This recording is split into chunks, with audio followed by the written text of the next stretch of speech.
Les amis, ça fait un moment, ça fait peut-être quelques jours que je ne fais pas de vidéos de façon directe comme ça. C'est parce que je suis en train de voir un peu comment un peu changer le format de la chaîne. Et c'est l'occasion pour moi de faire une annonce très importante. C'est que je cherche un vidéographe qui travaille vite et qui fait des vidéos à bon prix. Qui fait les montages vidéo à bon prix.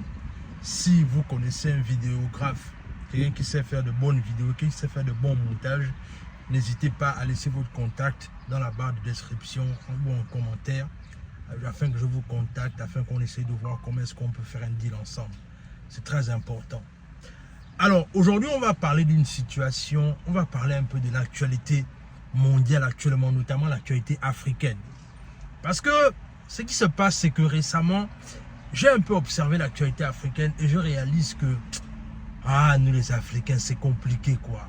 On va vraiment parler un peu de l'actualité africaine. Et on va parler notamment du fait que les États-Unis ont encore ajouté une liste de 36 pays auxquels ils ont décidé de bannir. Et ils ont un délai de 60 jours pour pouvoir régler leur situation. Parce que le président des États-Unis estime que les passeports des pays africains sont frauduleux, sont rapidement réplicables.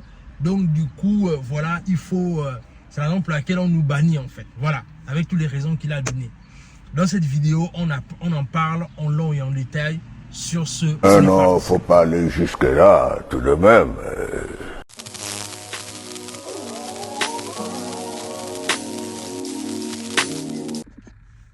Salut, moi c'est Warren et bienvenue dans ma chaîne Vestige. Ici, on parle de développement personnel, on parle d'entrepreneuriat et on parle de géopolitique.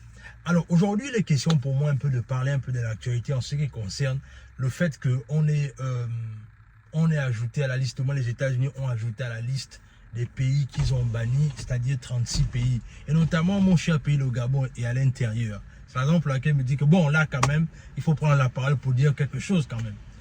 Alors, moi ce que je pense, c'est que en vérité, le président des États-Unis est fatigué juste des pays africains en fait. Il est fatigué des pays africains. En fait, nous autres là, il est fatigué de nous en fait.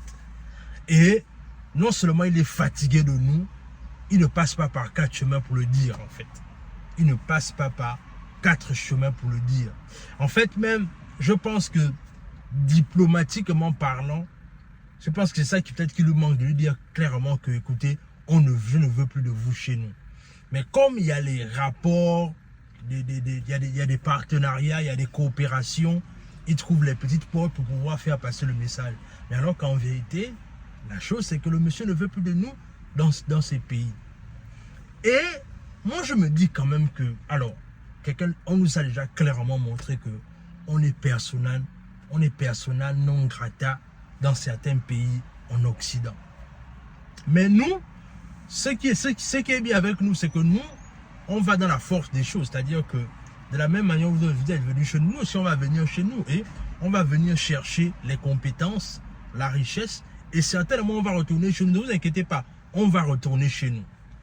Alors moi, ce que j'ai envie de dire à travers cette histoire, c'est que je ne sais pas pourquoi nous les Africains, on ne sait pas se faire respecter. Je ne sais pas. C'est-à-dire que dans ma tête, en tant que jeune Africain, j'essaie parfois de revenir à réfléchir aux problèmes africains. Parfois, tu te dis que tu ne comprends pas quoi.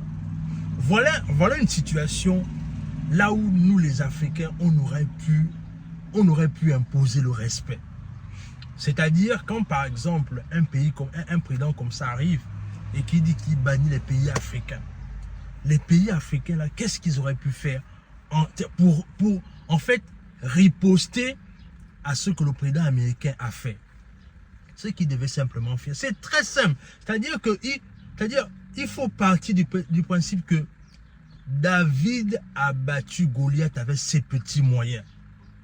Et les pays africains peuvent également faire la même chose. C'est-à-dire quand par exemple le monsieur a dit qu'il ne veut plus de nous chez nous.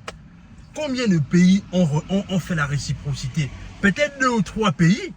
Je crois qu'il y a le Tchad, je crois qu'il y a la Namibie, et il y a un 3e pays qui m'échappe là, qui a aussi estimé que ils ne veulent plus également les Américains dans leur territoire.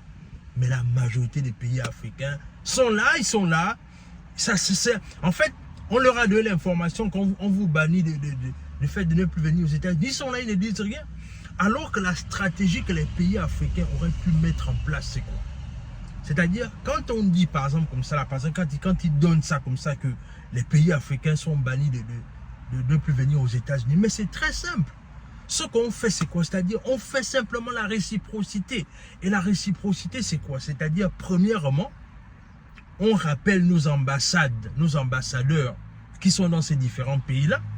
On les rappelle, c'est-à-dire, chaque pays, c'est-à-dire que chaque pays se met ensemble, c'est-à-dire que les pays africains se mettent ensemble.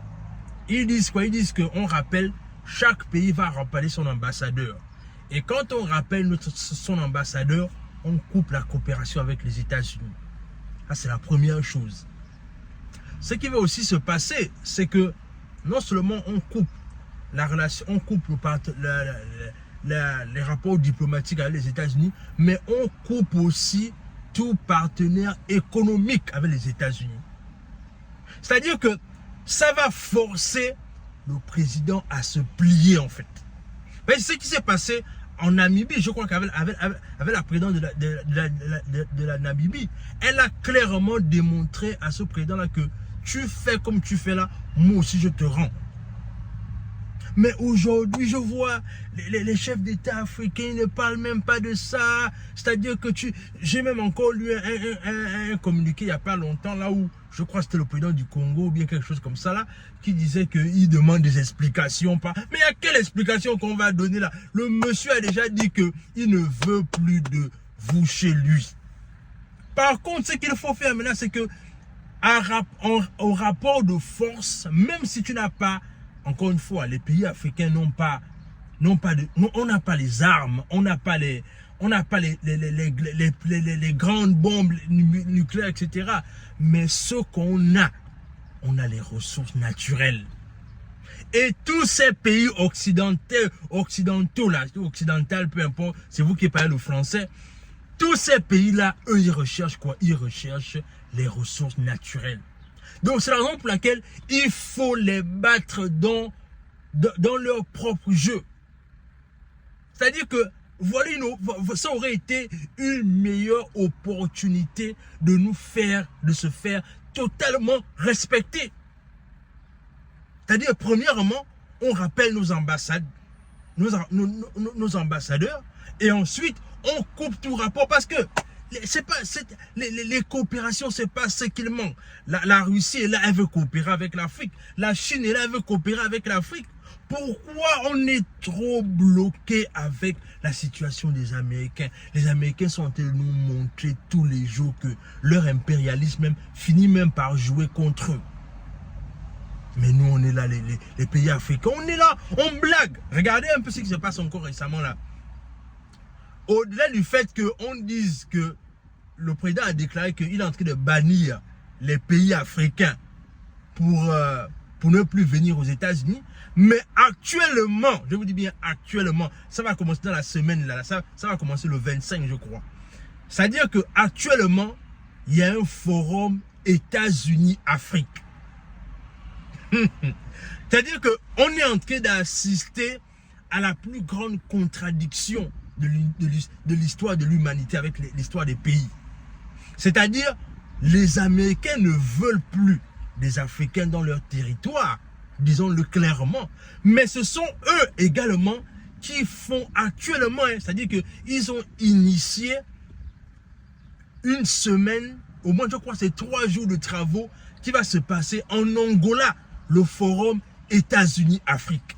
Là où je vois beaucoup de pays, les pays africains sont déjà, les présidents africains commencent à voyager pour aller là-bas. Non seulement notre président du Gabon, il est déjà actuellement là-bas. C'est-à-dire que, tu te poses la question, voilà des personnes qui nous bannissent de leur pays, ils ne veulent plus qu'on rentre dans leur pays, mais en même temps, ils organisent un forum États-Unis-Afrique. Pour venir encore parler de quoi? Qu'est-ce qu'on va encore venir se dire là? Puisque vous avez déjà dit que vous nous bannissez. Mais ça passe comme ça là.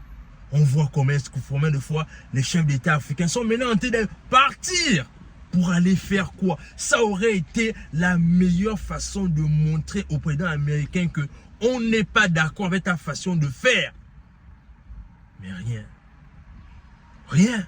C'est ça. C'est-à-dire que parfois, quand vous voyez que parfois je ne parle pas les trucs de géopolitique, c'est parce que parfois les problèmes africains, c'est...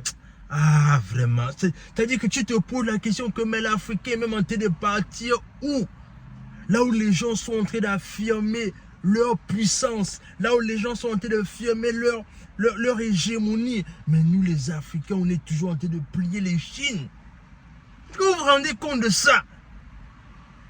On aurait pu prendre cette disposition-là, c'est-à-dire, on rappelle tous les ambassadeurs, c'est-à-dire le pays qui est dans la liste là où on a dit que c'est banni, il rappelle son ambassadeur et on coupe les coopérations. Le forum États-Unis-Afrique, personne ne part. Ça aurait été un message fort au président américain pour lui montrer que, attention, le narratif a changé. Mais malheureusement, on n'est pas sorti de l'auberge, les amis. On n'est vraiment pas sorti de l'auberge. Mais bon, dans tous les cas, dis-moi ce que cette vidéo t'inspire dans les commentaires. Comment est-ce que tu vois ça? Quel est ton avis sur la question? A plus.